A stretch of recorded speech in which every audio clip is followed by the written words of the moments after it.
Hi YouTube, I'm just making a video about my favorite cassette tape drive system that I use for my homemade cassette players. I have it's currently running off of a 12 volt, or I guess you can see 10.8 volt battery right now. It's a 3S lithium, so 10.8 is pretty much exactly at 50% power. This is the tape drive system here, and obviously you can see it running. Those levers you see moving back and forth are part of the auto stop mechanism. So if you press play, for example, this is an auto reverse system. I'm not sure if I said that, but if it detects one of the uptake wheel here that's spinning, if it detects that wheel stopping for some reason, it will trigger the auto reverse mechanism. So it uses that to detect the reverse mechanism. What's nice about this is it prevents a tape from getting chewed up, because if the take-up wheel in a cassette tape gets jammed, there's a certain drive system which is quite commonly used, which will actually continue to pull the tape into the pinch roller. So for example, if I play a tape with it, you can see the head engages, so it's basically reading the tape. But these points here on either side are the pinch rollers, and they're responsible for regulating the speed that the tape is moving. And as you can see, if I flip directions, it'll reverse the direction the tape runs. And these are great because they avoid chewing up the tape. For example, if I do what would normally cause a tape to chew up, if I jam this wheel, you can see it starts to chew up, but then it immediately stops. And if I do it the other side, the exact same thing should happen. It starts to chew up, but then it immediately stops. This side is easier to see. It immediately stops and recovers from that condition. Yeah, this one you can't really see so well. But this is a major problem with... Many tape players actually have this problem where the winding going onto the front wheel is uneven, and it causes the take-up wheel to jam. Oh, I just noticed this. One of the cogs on this wheel is missing. Not that it matters, because there's 5 others. This is, well, obviously, fast forward, rewind, play. And this one is a reverse mode. So with this out, it pushes in, it's a push in, push out switch. If it's out, which is the standard position, it will just keep playing the tape back and forth indefinitely. However, if it's in, it will only play the A side and the B side, and then it'll actually shut itself off. So if I jam this, it'll flip directions, but if I jam this side, it will actually shut off.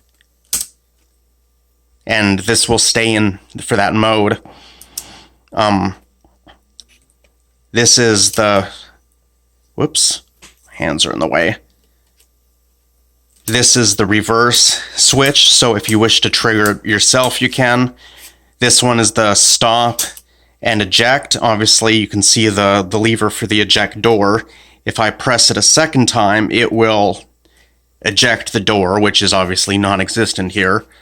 One nice thing about this tape drive system is it will allow you to skid across the tape so you can actually hear the recording while it's rewinding. You can see that the head is still partially engaged, so right now it's actually continuing to read the tape while you're rewinding. And the same thing for if you're going forward, which I find is great because you can have an idea of where you need to be to stop the tape to play. I'll show you some of the interesting things that this thing does. It's actually a quite fascinating device. on each side of this mechanism, for example, right here on the center of the screen for reverse, and on this thing here for the forward, they're actually disengagers, and what they do is they push this head assembly upward to disengage the pinch rollers. For example, if I do this, you'll see it disengage it. And if I go forward, this does the same thing.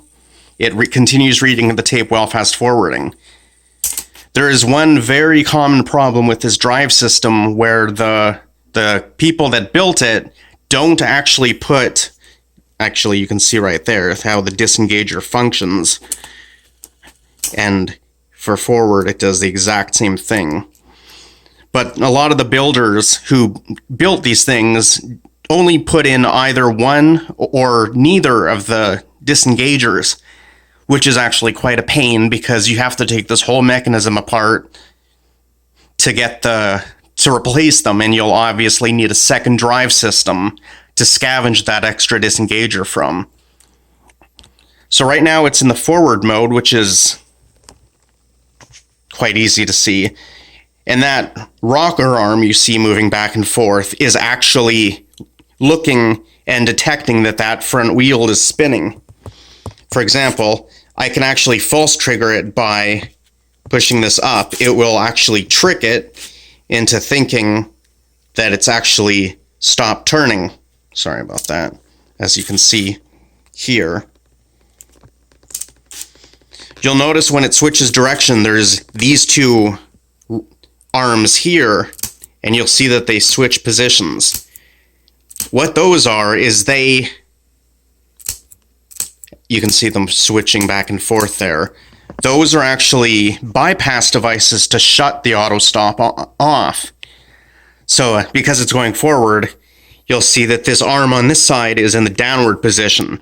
But if this goes in upwards like this, it disengages or bypasses the auto stop. So you'll see that it's now, that rod right there is continuing to move back and forth, and it's being every time it moves downward, it's reset and gets pushed back upward to stop the auto stop from functioning. I think that if I do this, I can actually continually trip it. But obviously, because it's not engaged in that direction, it doesn't care.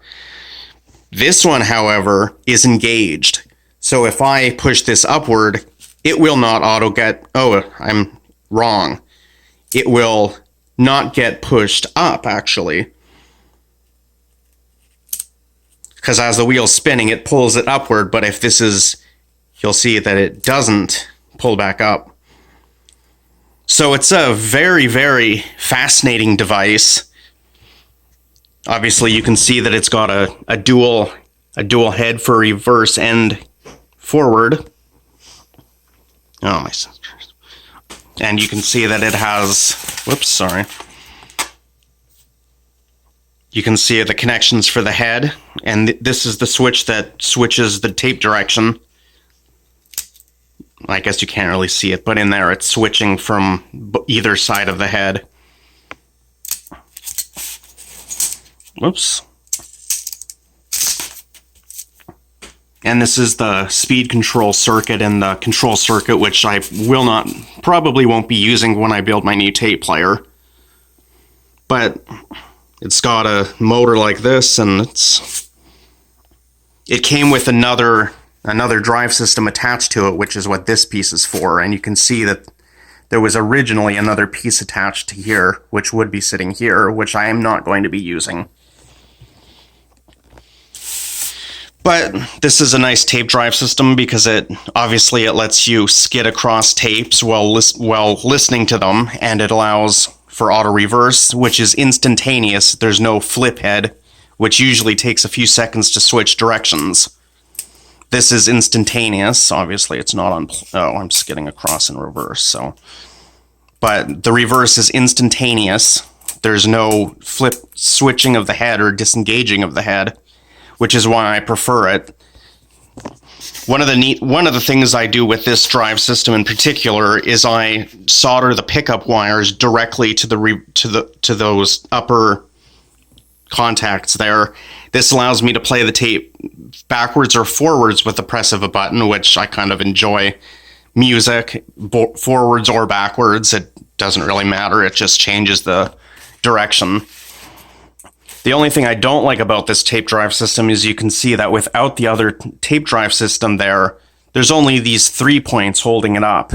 And this can be frustrating because, obviously, for this reason, it just tips. When I have it screwed onto the base plate, it really doesn't matter, even though if you press on this side, you would probably be able to bend it. So that's basically, I'll probably be making more videos about the construction process of the new tape player I'm building. I've currently got one, but I will be building a new one because the base plate on my other one is starting to crack, so eventually it's going to snap in half, so I have to remake a new one. And I'm deciding to use this brand new tape drive system because my other one is getting a little bit dusty and worn. So that's just talking about this tape drive system, and hopefully you found this interesting and useful if you decide to build your own tape drive system or your own tape player. You'll still need to build a preamp circuit, which isn't all that complicated. But so this is the tape drive system I'll be building, and hopefully you found that interesting, the basic description of how it works. So I'll give you an update later as I get further along in the process.